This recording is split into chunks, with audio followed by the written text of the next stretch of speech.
दोस्तों, मैं आपकी दोस्त संध्या मैम। आप लोग कैसे हैं? मैं आशा करती हूँ आप लोग ठीक ही होंगे।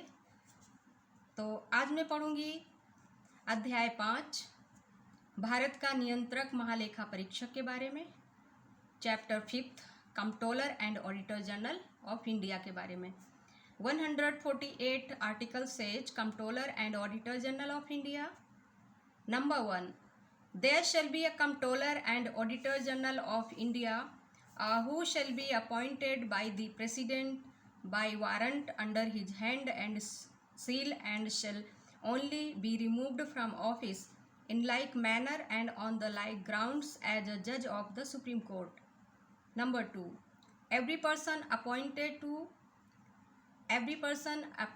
to be the Comptroller and Auditor General of India shall, before he enters upon his office, make and subscribe before the President or some person appointed in that behalf by him an oath or affirmation according to the form set out for the purpose in the third schedule. Number 3. The salary and other conditions of service of the Comptroller and Auditor General shall be such as may be determined by the Parliament by law, and until they are so determined shall be as specified in the second schedule, provided that neither the salary of a Comptroller and Auditor General nor his rights in respect of leave of absence, pension, or age of retirement shall be varied to his disadvantage after his appointment. Number 4. Comptroller and Auditor General shall not be eligible for further office either under the Government of India or under the government of any state after he has ceased to hold his office. Number 5. Subject to the provision of the Constitution and of any law made by Parliament, the condition of service of persons serving in India, Audit and Accounts Department, and the administrative powers of the Comptroller and Auditor General shall be such as may be prescribed by rules made by the President after consultation with the Comptroller and Auditor General. Number 6.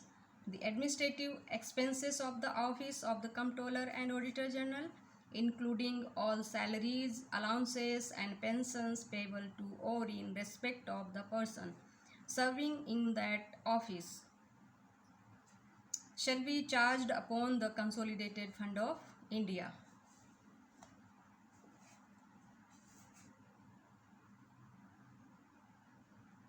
(149) article says duties and powers of the Comptroller and Auditor General. 149 article says duties and powers of the Comptroller and Auditor General of India.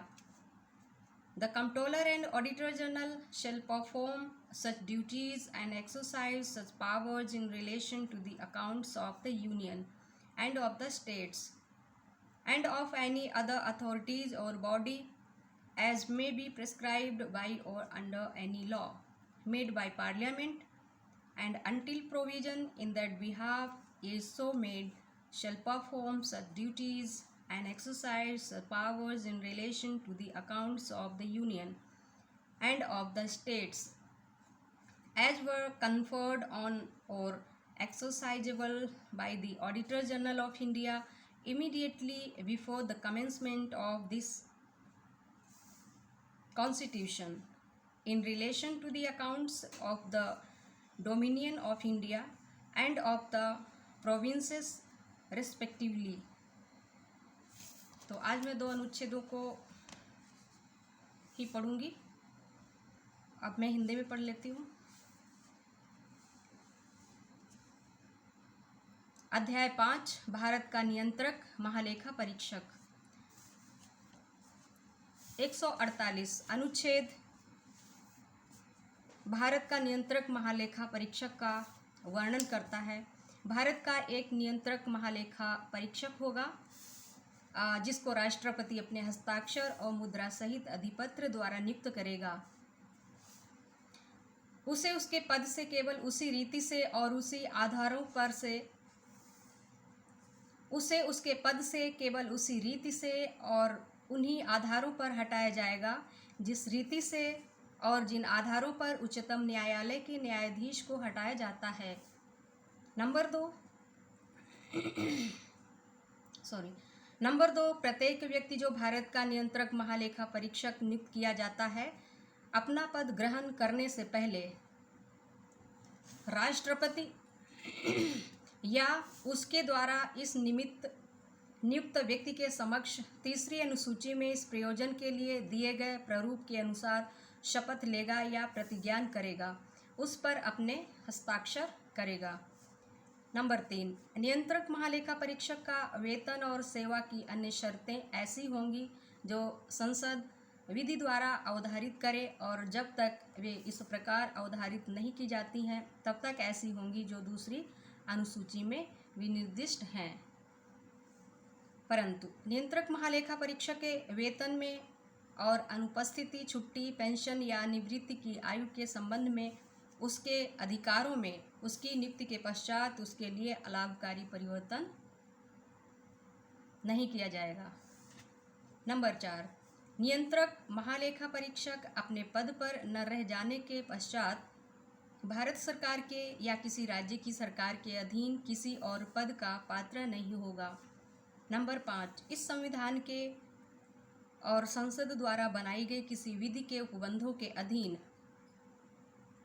रहते हुए भारतीय लेखा परीक्षा और लेखा विभाग में सेवा करने वाले व्यक्तियों की सेवा की शर्तें और नियंत्रक महालेखा परीक्षक की प्रशासनिक शक्तियां ऐसी होंगी जो नियंत्रक महालेखा परीक्षक से परामर्श करने के पश्चात राष्ट्रपति द्वारा बनाए गए नियमों द्वारा विहित की जाएं।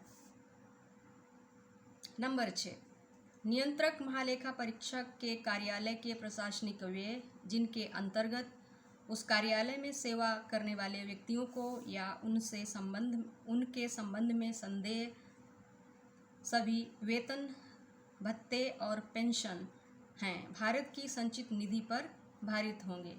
ये जो कंट्रोलर, जो भारत का जो नियंत्रक महालेखा परीक्षक है, उसके जो भत्ते, पेंशन और उसकी सैलरी, ये सब क्या है, किस पे भारित होंगे? Consolidated fund of India, Bharat की संचित निधि से ही दिए जाएंगे। अनुच्छेद 149, नियंत्रक महालेखा परीक्षक के कर्तव्य और शक्तियाँ। अनुच्छेद 149 नियंत्रक महालेखा परीक्षक के कर्तव्य और शक्तियों के बारे में वर्णन करता है, जैसे कि नियंत्रक महालेखा परीक्षक संघ के और राज्यों के तथा किसी अन्य प्राधिकारी या निकाय के लेखाओं के संबंध में ऐसे कर्तव्यों का पालन और ऐसी शक्तियों का प्रयोग करेगा जिन्हें संसद द्वारा बनाई गई विधि द्वारा या उसके अधीन विहित किया जाए, और जब तक इस निमित्त इस प्रकार उपबंध नहीं किया जाता है तब तक संघ के और राज्यों के लेखाओं के संबंध में ऐसे कर्तव्यों का पालन और ऐसी शक्तियों का प्रयोग करेगा जो इस संविधान के प्रारंभ से ठीक पहले क्रमशः भारत डोमिनियन के और प्रांतों के लेखाओं के संबंध में भारत के महालेखा परीक्षक को प्रदत्त थीं या उसके द्वारा प्रयोक्तव्य थीं। तो दोस्तों, कल मैं पढ़ूंगी 151 संपरीक्षा प्रतिवेदन, कल मैं पढ़ूंगी 150 संघ के और राज्यों के लेखाओं का प्रारूप के बारे में, 150 अनुच्छेद संघ के और राज्यों के लेखाओं का प्रारूप के संबंध के बारे में, 151 संपरीक्षा प्रतिवेदन,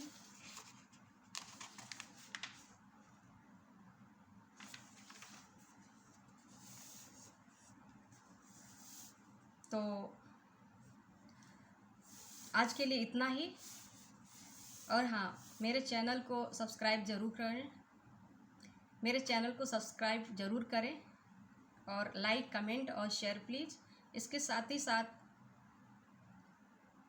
इस वीडियो को ज़्यादा से ज़्यादा शेयर करें, शेयर करके लोगों तक पहुँचाएं ताकि कॉन्स्टिट्यूशन एजुकेशन अवेयरनेस जन जन तक पहुंच सके और वो जाने कि हमारा संविधान क्या है, उसके अंदर क्या है। वो जागरूक होंगे तो वो अधिकारों के प्रति सजग होंगे, अधिकारों के लिए फाइट करेंगे। तो और समाज के एक अच्छे नागरिक बनने में सरकार की, जुडिशरी की, सबकी मदद होगी और विश्व में सिविलाइज्ड नागरिक बनना बहुत मुश्किल काम है। और इंडिया में तो वैसे ही आजकल असभ्यता फैली हुई है, कितने सारे डिस्क्रिमिनेशंस, एट्रोसिटीज़, हीनियस क्राइम्स होते रहते हैं। ये क्यों होते हैं? इसीलिए होते हैं क्योंकि लोग संविधान के प्रति न तो जागरूक हैं, ना ही संविधान का सम्मान करना जानते हैं, ना ही अपने देश या राष्ट्र का सम्मान करना जानते हैं। कास्ट जो है ना, कास्ट ईगो को लेकर लोग अलग अलग अपने ही भाई बहनों से लड़ते हैं। कास्ट को लेकर, भाषा को लेकर और कलर को लेकर और लैंगिक भेदभाव के चलते हमारे भारत में एकता की बहुत कमी है। तो जो एकता के सूत्र में कौन बांधता है? हमारा संविधान। जो हमारे देश का संविधान है वो लोगों को एकता सिखाता है कि यूनिटी कैसे कायम करना है, equality, liberty and fraternity, brotherhood, fraternity और ब्रदरहुड और social justice, democracy, human rights, ये सब लोकतांत्रिक सब संस्थाएं हैं। इन्हीं के तहत हमारा देश मजबूत होगा, हमारे नागरिक मजबूत होंगे, उनके अंदर भ्रातृत्व की भावना पैदा होगी। तो ठीक है दोस्तों, संविधान को पढ़ते रहें, रोज़ पढ़ें। जितना पढ़ेंगे उतना ही हमारे दिमाग में बैठा हुआ कचरा बाहर निकलेगा और रैशनल, साइंटिफिक हमारी सोच डेवलप होगी। तो आज के लिए इतना ही। जय भीम, जय संविधान।